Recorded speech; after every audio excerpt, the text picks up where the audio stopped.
The Senator for Foreign Relations vapindira panhau yenyika yeZimbabwe vakati SADC vari kupinda munyika yeZimbabwe iri kufanira kuburitsa vese vasungwa vakasungiwa nekukepchwa nekuabductiwa the government yenyika yeZimbabwe. Panapa nhau iyi yachizopisa sadapinda pane nhau yakaripotewa nema-responses azobva kuna the Senate for Foreign Relations kuti bosubscribe like oti now the bell icon. Nhau yakaripotewa tiri kunambe panhau read Africa report unyora chiti lawyers in Zimbabwe have reported multiple arrests and human rights violations ahead of the Southern African Development SADC Summit in Harare next week as President Mnangagwa attempts to silence critics of his regime.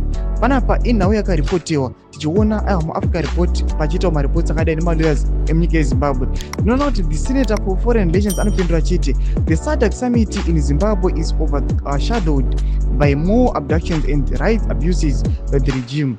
Will SADC demand that the detained are released and for this conduct to end, or will it disgrace itself by condoning the host government shameful actions, time to act decisively? Tukona this foreign relations council panapa vari kuyavatira mashoko ekuti SADC iri kufanira ichiacta accordingly kuti vakwanise kubudisa these guys who were detained, ikwanise kuyeupa vanhu vemunyika yeZimbabwe vari kusafa nokuda kwethis regime iri kuda kusilensa mavoices ari kumirira macitizens emunyika yeZimbabwe.